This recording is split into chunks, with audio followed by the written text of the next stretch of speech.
오늘은 성탄을 하루 앞둔 날이기도 하고 또 주일이기도 합니다. 오늘 우리는 이 본문의 말씀으로 예수님의 탄생 배경, 또 특히 탄생 장소에 관한 말씀을 나누기를 원합니다. 일반적으로 한 나라의 시조 왕이나 종교의 장시자 같이 지체가 높은 인물의 탄생 이야기는 신비롭고도 화려하기까지 합니다. 사실 어떻게 보면 그 사실의 내용보다도 더 부풀려 포장하고 신격화하는 경우가 굉장히 많이 있지요. 여러분이 잘 알고 있는 석가모니의 탄생도 보게 되면 태어나자마자 동서남북으로 7걸음 걸으면서 천상천하 유아독존 그렇게 이야기를 했다고 그럽니다. 이런 특별히 많은 것들을 포장해서 그들의 권위를 나타내려고 하는 그런 경우가 많이 있다는 것입니다. 그런데 오늘 이 본문의 말씀을 보게 되면 거기에 비해서 예수님의 탄생의 이야기는 너무나도 초라하고 보잘것없는 그런 내용의 이야기를 담고 있습니다. 그러나 역사적인 사실을 그대로 기록한 것이고요, 그 가운데 하나님의 오묘한 뜻이 포함되어져 있다, 이렇게 바라볼 수가 있습니다.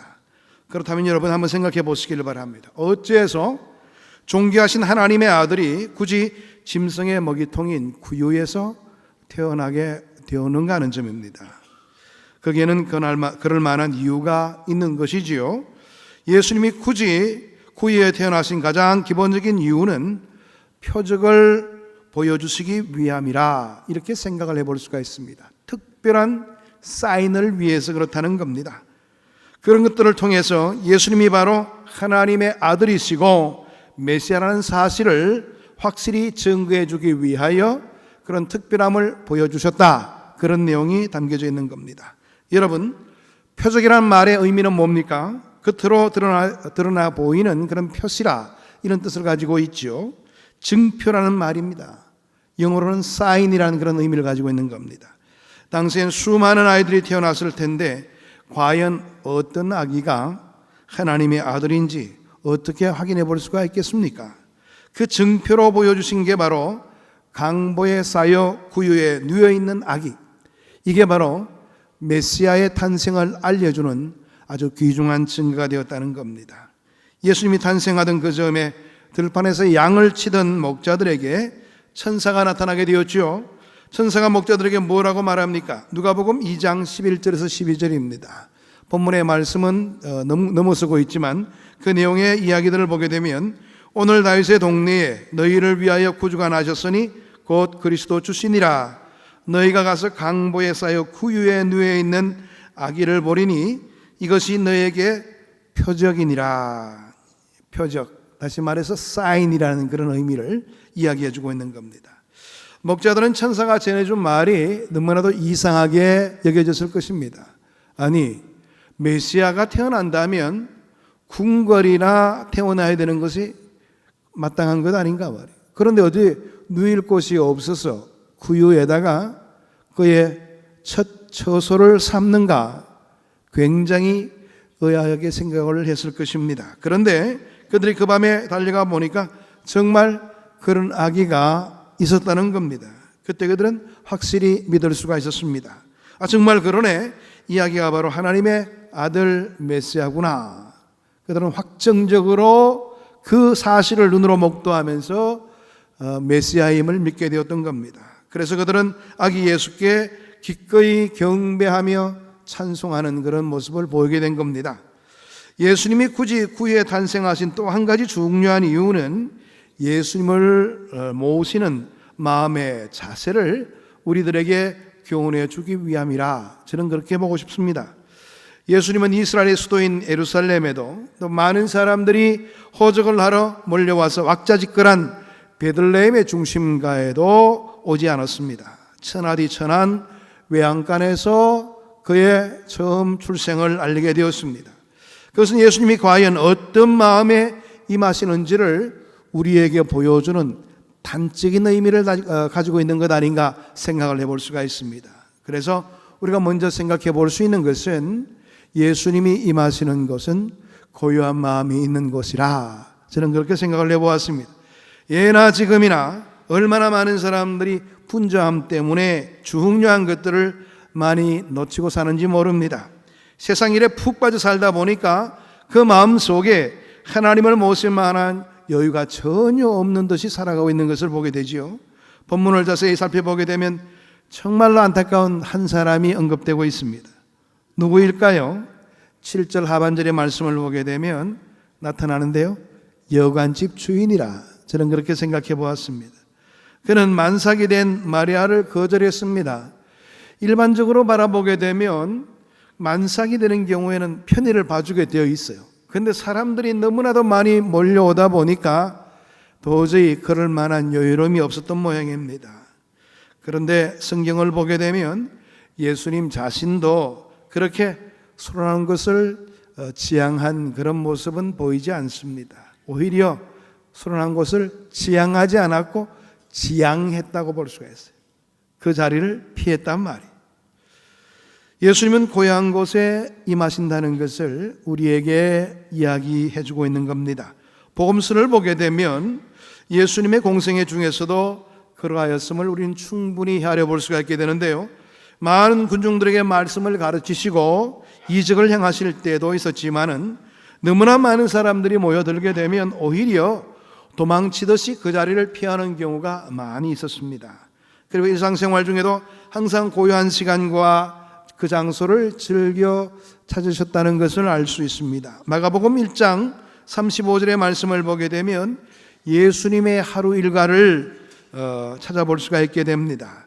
새벽 아직도 밝기 전에 예수께서 일어나 나가 한적한 곳에 가사 거기서 기도하시더니, 새벽 아직도 해가 뜨지 않은 그 시간에 예수님께서는 일어나서 한적한 곳에 임하셔서 기도하셨다, 그렇게 이야기를 하고 있습니다. 하루를 시작하면서 제일 먼저 한적한 장소 그리고 시간을 찾아서 하나님 아버지의 음성을 들으셨다는 사실입니다.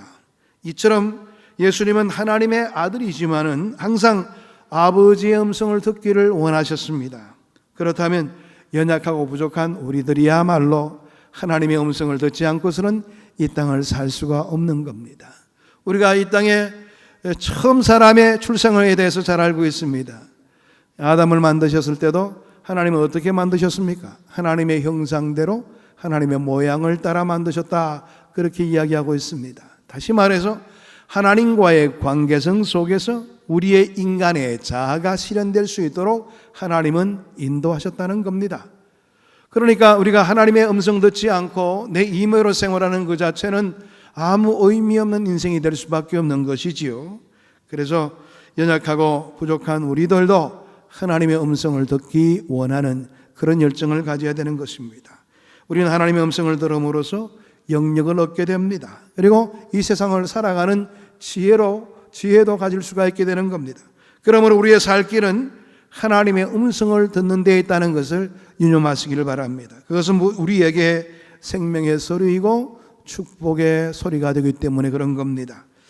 구약시대의 엘리야나 모세도 한적한 곳을 찾아서 고요한 마음으로 하나님을 만나는 그런 모습도 찾아볼 수가 있게 됩니다.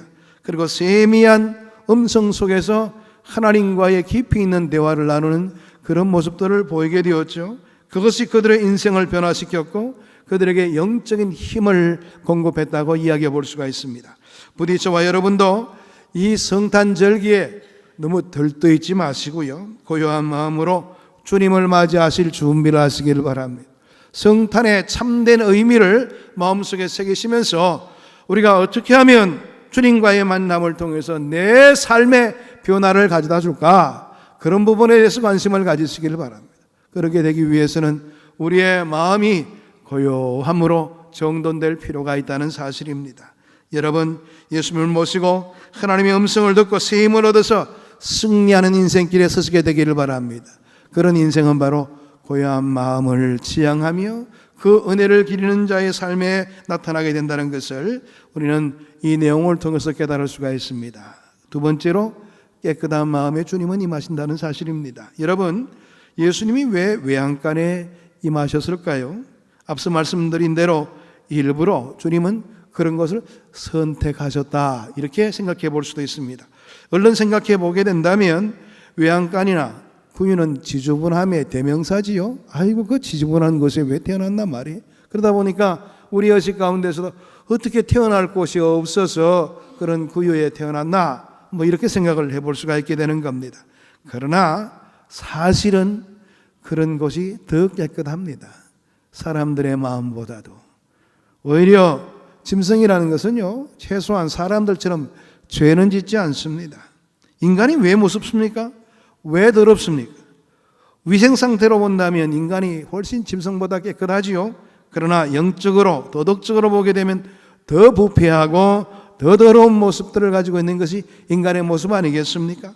흔히 인간 세계에 나쁜 인간을 가리켜서 이야기하는 말이 있습니다. 짐승만도 못한 인간이라 그런 말을 쓰죠. 그래요. 우리가 보면 죄로 살아가는 그런 삶에는 짐승만도 못한 그런 인생이 나타날 수밖에 없는 것입니다. 짐승은 배부르면 더 이상 욕심을 내지 않지요. 자기들끼리 잡아먹는 그런 모습도 없습니다. 반면에 인간은 배불러도 계속 욕심을 부리게 됩니다. 같은 인간끼리 짓밟고 죽이기까지 하는 그런 모습을 보입니다. 인간과 짐승 둘 중에 누가 더 깨끗하냐? 다시 한 번 더 우리에게 묻게 된다면 우리는 답을 하기가 참 곤란할 때가 많을 겁니다. 예수님은 깨끗한 것을 좋아하십니다. 공생의 마지막 예루살렘 성에 입성하시게 될 때에 무엇을 타고 가셨지요? 나귀 새끼. 보잘것없는 나귀 새끼를 타셨습니다. 그러나 그것은 정결한 것이었습니다. 아무도 타지 않는 정결함의 대명사로서 나귀 새끼를 선택하신 것입니다. 그래서 굳이 나귀 새끼를 타시기를 원하셨던 겁니다. 이와 마찬가지로 예수님은 정결한 마음에 임하여 주십니다. 준비된 마음, 가란 마음, 주님을 향하여 온전함을 유지할 수 있는 그 마음 속에 주님은 임하여 주신다는 사실입니다. 여러분 마태복음 5장 8절의 말씀 보게 되면 팔복 가운데 무슨 이야기를 하고 있는 것입니까?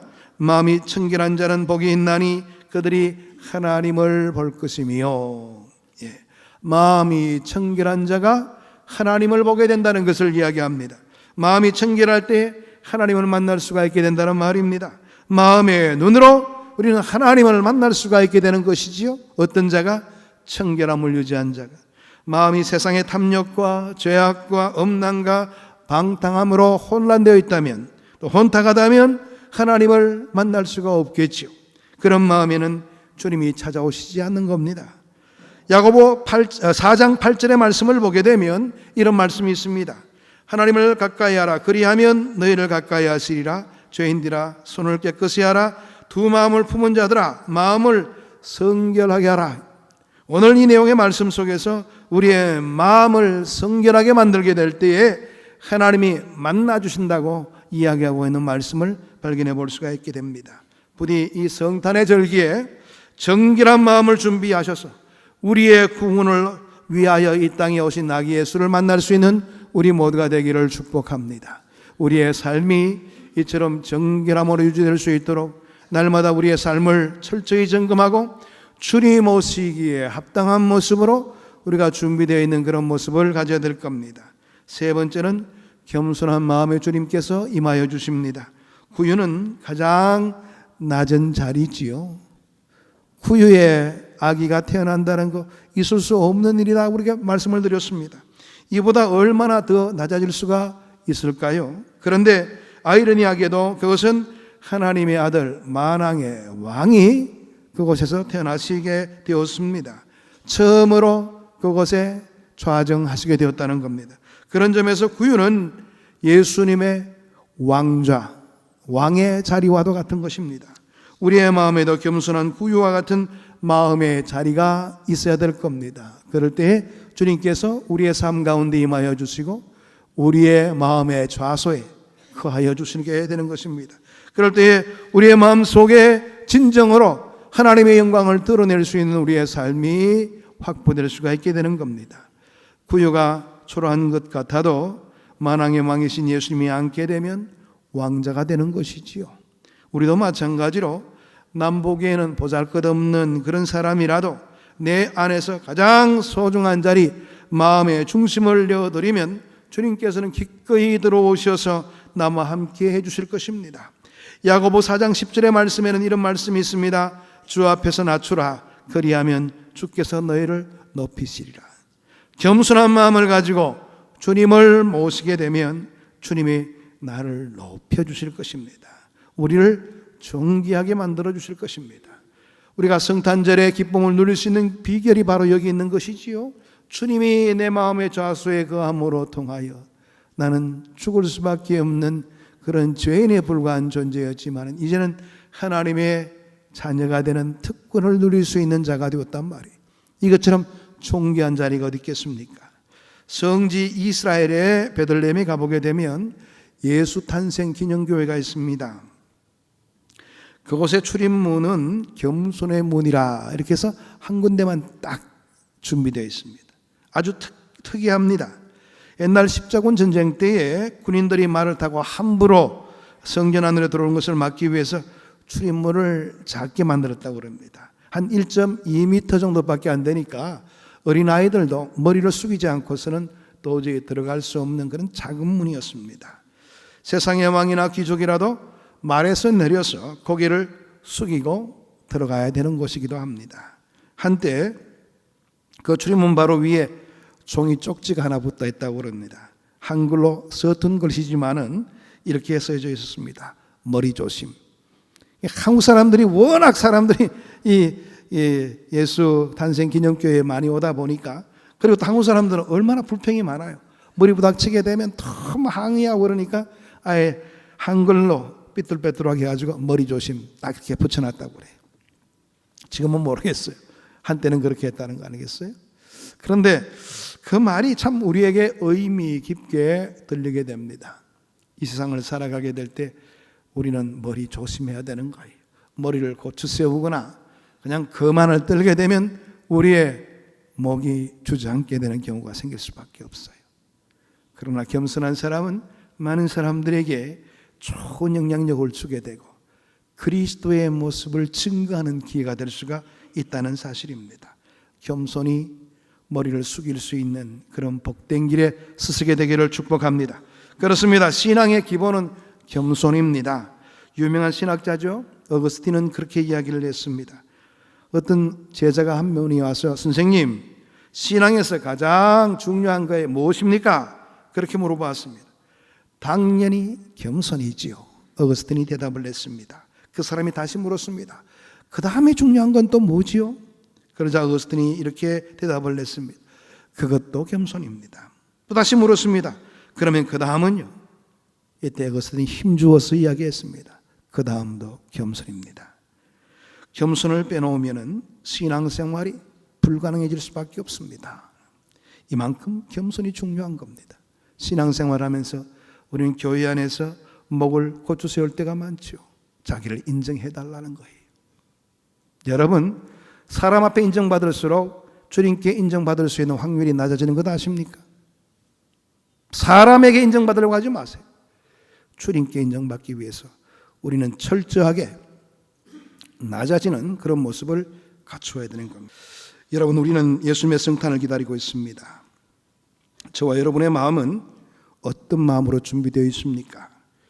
예수님의 세상에 화려한데 소란한 데를 찾지 않으시고 후미진 외양간 구유에 나셨다는 사실을 깊이 있게 묵상하시길 바랍니다.